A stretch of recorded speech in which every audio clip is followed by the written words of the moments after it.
बिस्मिल्लाहिर्रहमानिर्रहीम। इन्नल हम्दुलिल्लाहि नहमदुहु व नस्तईनुहु व नस्तगफिरुहु व नऊज़ु बिल्लाहि मिन शुरूरि अनफुसिना व मिन सय्यिआति अअमालिना मन यहदिहिल्लाहु फला मुदिल्ल लहु व मन युद्लिलहु फला हादिय लहु व अशहदु अन ला इलाहा इल्लल्लाह वहदहु ला शरीक लहु व अशहदु अन्ना मुहम्मदन अब्दुहु व रसूलुहु अम्मा बाद अऊज़ु बिल्लाहि मिनश शैतानिर रजीम।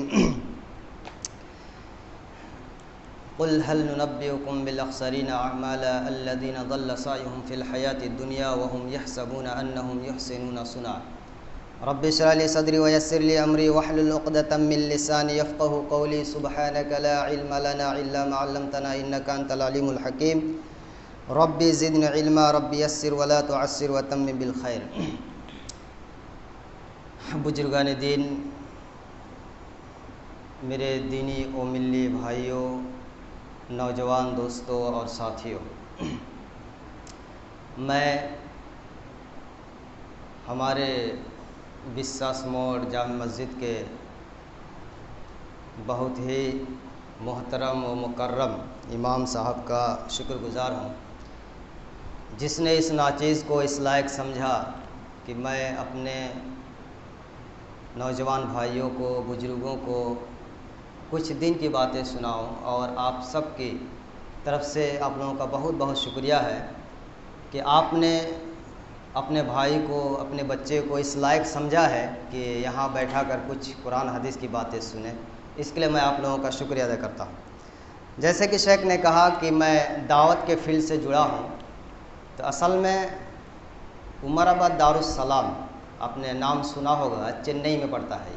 तमिलनाडु, चेन्नई से थोड़ा सा लगभग 150 किलोमीटर आगे है उमराबाद। JDS के दारुस्सलाम, जामिया अरबिया दारुस्सलाम उसको बोलते हैं। वहाँ से मैंने एक कोर्स किया है, दावत का कोर्स, यानी उसमें सिर्फ दावत की ही ट्रेनिंग होती है 1 साल, कंप्यूटर से ITI के साथ। और बाकी थोड़ा तारुफ़ इसलिए करा देता हूँ कि तारुफ़ पहचान ज़रूरी है, इसलिए मैं तारुफ़ कराना चाहता हूँ आप लोगों को। ख़ास तौर से मैंने अपनी ज़िंदगी में कभी किसी को तारुफ़ नहीं कराया, लेकिन ये ज़रूरी है इसलिए कि अगर आप इस चीज़ को ना समझें कि हम दीन किससे ले रहे हैं, बगैर तारुफ़ के आजकल कुछ होता नहीं है, एडवर्टाइज़ के। अब अगर आप किसी डॉक्टर से मिलना चाहते हैं तो आप पहले जानना चाहते हैं कि कौन सा डॉक्टर अच्छा है, MBBS है, MD है, कि वो हड्डी का डॉक्टर है, कि वो दिमाग का डॉक्टर है, कि वो पेट का डॉक्टर है, कि वो सीने का डॉक्टर है। जानते हैं ना, आप जान के जाते हैं वहाँ पे, ये ज़रूरी है, ये आप जानते हैं। वरना आपका दिमाग में फॉल्ट है, आप पेट के डॉक्टर के पास चले गए, कोई आपको फ़ायदा नहीं होगा। जो जिस डॉक्टर है वहाँ पे जाके ट्रीटमेंट कराओ, जिसका वो स्पेशलिस्ट है। अल्लाह का दीन का दावत भी ऐसे ही है, ये कोई ऐरू गैरू नट्टे खैरू दीन नहीं है। अल्लाह के दीन की बहुत कीमत है। सबसे बड़ा प्रॉब्लम यही हुआ कि हम लोगों ने जब जान बचाना रहा तो सारी दुनिया को पूछा, भाई मुझको शुगर की बीमारी हो गई है, शुगर का कौन सा अच्छा डॉक्टर है, पेट में बहुत गैस बन रहा है, गैस्ट्रिक का बीमार हो गया हूँ, कोई अच्छा डॉक्टर है गैस्ट्रिक का? पूछते हैं कि नहीं पूछते आप? किसी को कमर में दर्द है, घुटने में दर्द है, भाई घुटने में बहुत दर्द है, उठ नहीं पा रहा हूँ, रुकू नहीं कर पा रहा हूँ, सजदा नहीं कर पा रहा हूँ, कोई अच्छा डॉक्टर है? पूछते हैं कि नहीं? आप पूछते हैं? अल्लाह अकबर। मैं आपको क्यों अपना पूछते हैं ना जी, अल्हम्दुलिल्लाह, अच्छी बात है। पूछते इसलिए कि ताकि हमारा सही से ट्रीटमेंट हो जाए, ठीक है ना। लेकिन आपने कभी ये पूछा कि भाई साहब यहाँ पे कौन सा अच्छा आलिम है जो सही बुखारी पढ़ के आया है, जो मुस्लिम पढ़ के आया है, जो जामिया इस्लामिया फैज़ान से पढ़ के आया है, जो उमराबाद दारुस्सलाम से पढ़ के आया है, जो सनाबिल से पढ़ के आया है, जो सल्फिया से पढ़ के आया है, जो जामिया मोहम्मदिया मंसूरा से पढ़ के आया है। हज़ारों, मैं चंद नाम बता रहा हूँ। ये बड़े बड़े ऐसे इदारे हैं जहाँ से हीरे और मोती निकलते हैं, लेकिन हमने कभी ऐसा नहीं पूछा। कोई भी हो, जिससे पाया हमने दीन सीख लिया, और इसी वजह से आज हम लोगों को बड़ा टेंशन हो रहा है। अपने हर एक से जाकर के अपना ट्रीटमेंट करा करके अपने पेट को इतना ख़राब कर लिया कि अब कोई अच्छी दवाई वहाँ पे एक्सेप्ट ही नहीं होता। लोकल में आपने ट्रीटमेंट करा के अपना जिस्म को ऐसे बर्बाद कर लिया कि अब अगर हम सही ट्रीटमेंट देते हैं तो वो एक्सेप्ट नहीं होता। तब बोलते हैं कहाँ से आ गया नए नए डॉक्टर बन करके। कभी आपने किसी डॉक्टर को ये कहा कि तुम क्या दवाई लिख रहे हो? हमारे गांव के डॉक्टर तो ये लिख रहा है। किसी को आप बोले ले दे करके ये मौलवी मौलाना और मस्जिद अकेला मिला है, कहाँ से नए नए मौलवी और मुफ्ती आ गए हैं, नई नई बातें लेकर के आए। दीन इस्लाम में कोई नई बात नहीं होती है। दीन इस्लाम के अंदर बहुत से हमारे नौजवान भाई बोलते रहते हैं कि आजकल नई हदीस आई है, नौज़ बिल्लाहि मिन ज़ालिक, अस्तग़फिरुल्लाह। दीन में नई बात, ये कैसे हो सकता है? जो दीन आज से 1450 साल पहले पूरा हो गया, तो फिर अब नई हदीस कहाँ से है? हदीस नहीं कैसे होगी? जब नबी चले गए तो फिर हदीस नहीं कैसे आएगी? इसका मतलब कि वो मौलवी बनाया अपनी हदीस। तो फिर उस मौलवी को क्या करो, उसके गर्दन में हाथ लगाओ और उसका ऐसे धक्का मारो को यहाँ से जो है सीधे मदना मोड़ पहुँच जाए, इसलिए कि वो हदीस बना रहा है ना। वो तो जूता खाने के लायक भी नहीं है, उसको इतना जूता मारो कि वो समाज में दिखाई ना दे, जो हदीस बनाते हैं। तो ऐसे ऐसे मुंशी, कुछ लोग कहते हैं कि ये मुंशी है। मतलब कि किसको तो मुंशी बोल रहे हैं? जानते हो मुंशी किसको कहते हैं? मुंशी की डिग्री मैंने भी ली है, कम से कम 8 साल मैं पढ़ा हूँ, उसके बाद मुंशी की डिग्री लिया हूँ। फिर उसके बाद 7 साल और पढ़ा हूँ तो आलिम की डिग्री लिया हूँ। फिर उसके बाद 2 साल और पढ़ा हूँ तो फाजिल की डिग्री लिया हूँ।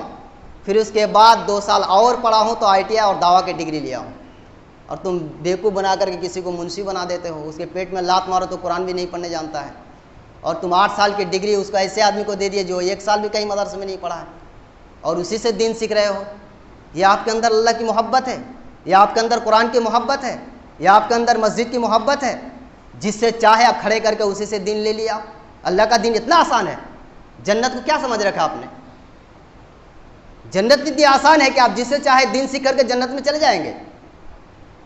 इतना आसान नहीं है मेरे भाइयों। 3,000 रुपया महीना ला रहा है, 3,000 रुपया महीने में एक ठो मुंशी ला करके इमामत में खड़ा कर दिया, वही मेंबर में खड़ा होकर के सबसे बड़ा वक्ता बन गया। ये सिर्फ वो नहीं पकड़ाएगा, उसकी तो सजा होगी, ये तो सही है, लेकिन बेचारा वो तो अपना पेट के लिए कर रहा है। लेकिन आप क्यों उसको रखे? अल्लाह जहां उसको सजा देगा, आपको भी बराबर का सजा मिलेगा, इसलिए कि आपने उसको जिम्मेदारी दी है। मेरे भाइयों, एक पॉइंट मैं जो आपके साथ बताना चाहता हूं, जिस तरीके से आप दुनिया में हर चीज देख करके लेते हो, एक चप्पल जो आप पैर में पहन करके घूमोगे, वो कैसा कलर होना चाहिए, किस कंपनी का होना चाहिए, कितना दिन लास्टिंग करेगा, सब देख करके लेते हो। और कुरान और हदीस कहां से लेना है ये नहीं हमको समझ में आती। 1 किलो भिंडी लेना है, 1 किलो पटोल लेना है, 1 किलो आलू लेना है, कौन अच्छा है कौन खराब है, कहां से लेना है, ये पूरा दिमाग में आ जाता है। और अल्लाह का दीन कहां से लेना है? अल्लाह का दीन इतना सस्ता हो गया कि जिसको आए, जिसका दाढ़ी है, जो कुर्ता और टोपी लगा लिया है, उसको मेंबर रसूल में खड़ा कर देते हो। क्या जवाब दोगे अल्लाह के पास? किस मुंह पे अल्लाह के सामने जाके खड़ा होगे? जिसको यह भी नहीं मालूम है कि कुरान किसको कहते हैं, जिसको यह भी नहीं मालूम है कि हदीस किसको कहते हैं, जिसको यह भी नहीं कि सुन्नत रसूल किसको कहते हैं। अरे इसको यह भी तो नहीं मालूम है। मैंने जब इसको क्या क्या बात बताऊं मेरे भाइयों। एक इंसान मेरे पास पहुंच गया, सुनाता हूं आपके इबरत के लिए, मैं अपने टॉपिक पर आता हूं, लेकिन यह इबरत के लिए मैं आपको बताता हूं कि हमारा यह इलाका इतना पिछड़ा हुआ क्यों है दीन के सिलसिले में। अभी अल्हम्दुलिल्लाह बहुत आगे बढ़ गया। अभी 1 साल के अंदर मैं आके देखा हूं, मेरा 9 महीना हो गया आने को, मैं देख रहा हूं अल्हम्दुलिल्लाह बहुत आगे बढ़ गया। लेकिन 1 साल पहले की बात है, अभी 2 महीना 3 महीना पहले एक बंदा जो है भटक करके मेरे पास पहुंच गया, और मेंबर रसूल जो है वो सामने, हम लोग क्या करते हैं, खुतबा दे देते हैं, सामने खड़ा कर देते हैं, जगह नहीं है सामने खड़ा कर देते हैं। अब वो दिमाग के गंदे, अकल के अंधे क्या कह रहा है, वो कह रहा है कि मौलवी साहब ये आपने सूत्रा क्यों रखा है यहाँ।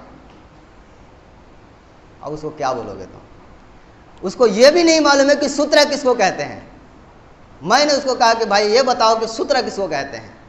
तुम जो बोला कि वो सूत्रा है, मेंबर रसूल में खड़ा किया हूँ सामने, वो सूत्रा है, तो मुझको ये बताओ कि सूत्रा किसको कहते हैं। ये अरबी है कि फारसी है कि बंगला है कि इंग्लिश है, कौन सा वर्ड है।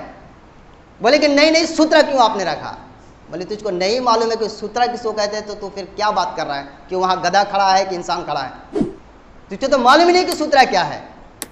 ये टॉपिक हट गया तो फिर जाकर के कह रहा है कि तब एक आज़ान पे क्यों आ रहे हैं। बोले कि एक आज़ान कैसे, मेरे यहाँ पे 2 आज़ान हो रही है। बोले कि नहीं, बहुत जगह एक आज़ान है। बोले जहाँ एक आज़ान हुई है वहाँ जाकर के पूछ, तो मुझसे क्या पूछ रहा है। तो जब पूछ लिया तो चल तुझसे उस पर भी बात कर लेते हैं। बोले क्यों। तो फिर उसके बाद जब सारी बातें हुई तो एक टॉपिक पर उससे बात हुई कि उस्मान गनी रज़ी अल्लाह तआला अन्हु के दौर में जो 2 आज़ान हुई, तो ये आज़ान 2 आज़ान क्यों दिए थे। एक बात कह रहा है कि हगने और मुतने के लिए, नौज़ बिल्लाहि मिन ज़ालिक, सिर्फ यही बोल रहा है।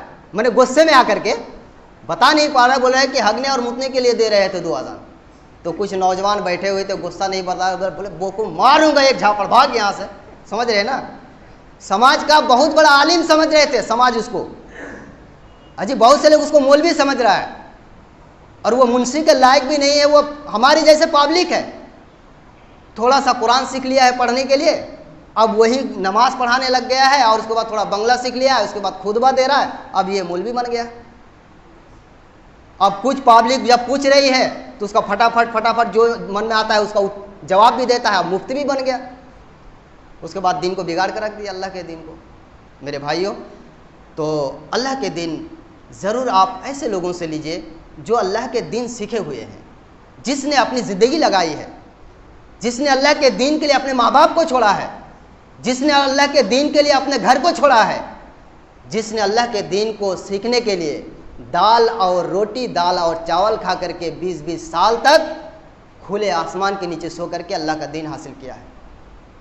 ऐसे लोगों से सीखो मेरे भाइयों, तब अल्लाह की बरकत रहेगी, सही दिन आपको मिलेगा।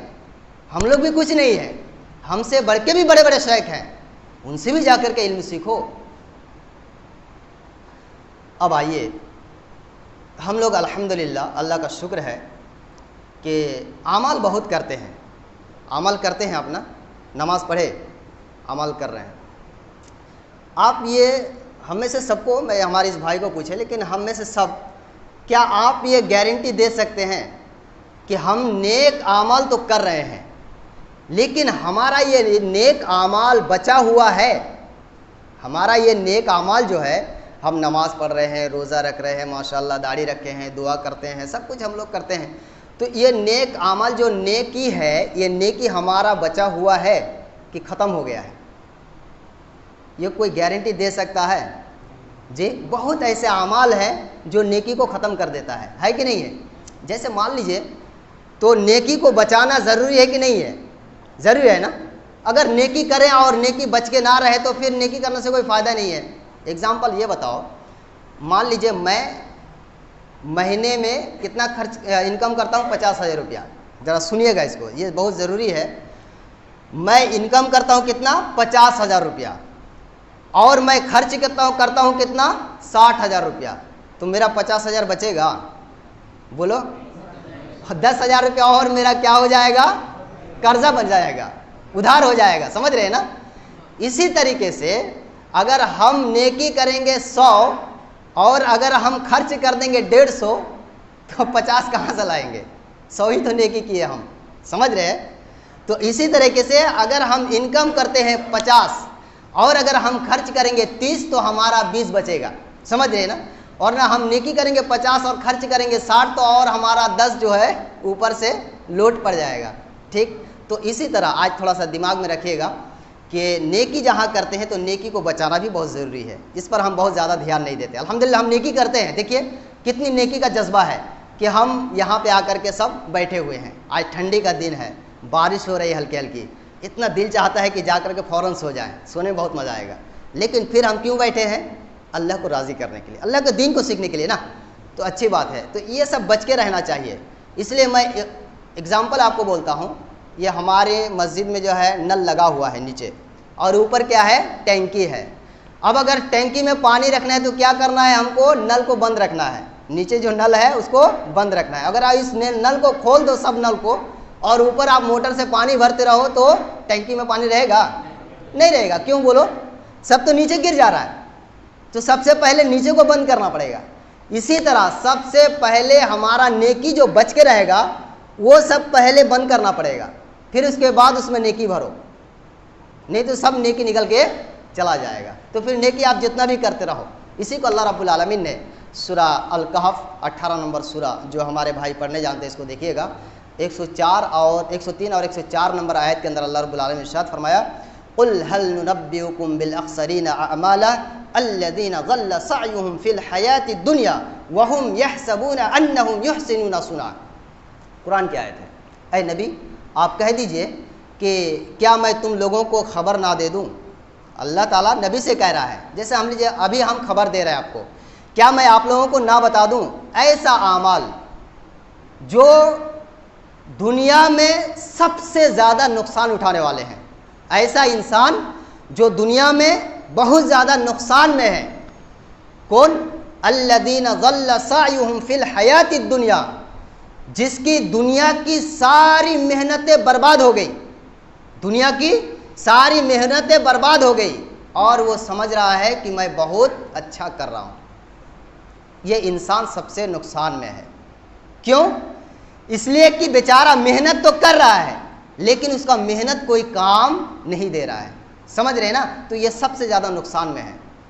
हम नेक अमल कर रहे हैं, नमाज पढ़ रहे हैं, रोज़ा कर रहे हैं, हज कर रहे हैं, ज़कात दे रहे हैं, दान खैरात कर रहे हैं, लेकिन हमारा एक भी ये अमल अल्लाह के पास एक्सेप्ट नहीं हो रहा है। तो फिर हम सबसे ज़्यादा क्या हैं? नुकसान में हैं। और हमारा एक्सेप्ट क्यों नहीं हो रहा है? इसलिए कि हमने दीन सीखा है किसी मुंशी से, हमने दीन सीखा है किसी नकली आलिम से जो जाली है, जो दीन नहीं जानता है, ना उसको कुरान हदीस मालूम है, ना कुछ है, किस्सा कहानी सुनाया, हम उसी पर अमल किए और फिर उसके बाद कोई भी अमल ना कुरान के मुताबिक है ना हदीस के मुताबिक है, अपने आप रिजेक्ट हो गया है। तुम इंडिया में रहते हो और नोट ला करके बांग्लादेश का दिखा रहे हो, एक गड्डी ले आओ, इंडिया में चलेगा? क्यों चलेगा भाई? हमारा इंडिया का तो है ही नहीं। इसी तरह तुमने अमाल किया है, मस्जिद भर गया अमाल से और अल्लाह के पास कुछ भी नहीं है। क्यों? ना तो ये मेरे नबी के मुताबिक है ना तो कुरान के मुताबिक है। अल्लाह कहेगा चल भट, हवा मंसूरा, हवा में उड़ा देगा। इसी तरह से कोई काम नहीं है, कोई अमल का ज़रूरत नहीं है। सब समझ रहे हैं कि नहीं? इसीलिए मेरे भाइयों, दुनिया में सबसे नुकसान उठाने वाला वो इंसान होगा जिसकी दुनिया की सारी इबादत, नमाज, रोजा, हज, ज़कात, दाढ़ी और ये टोपी और कुर्ता और पैजामा सब बर्बाद, कुछ अल्लाह उसको पसंद नहीं किया और वो समझ रहा है कि मैं बहुत अच्छा ही कर रहा हूँ। इसलिए मेरे भाइयों, अच्छा करने से पहले हमें वो अच्छा करना है जिसको करने के लिए अल्लाह ने कहा है और जिसको करने के लिए मेरे नबी ने कहा है। समझ रहे कि नहीं? उसके अलावा आप जितने भी अमाल कर लो, जितने भी अमाल कर लो, कोई काम नहीं आएगा।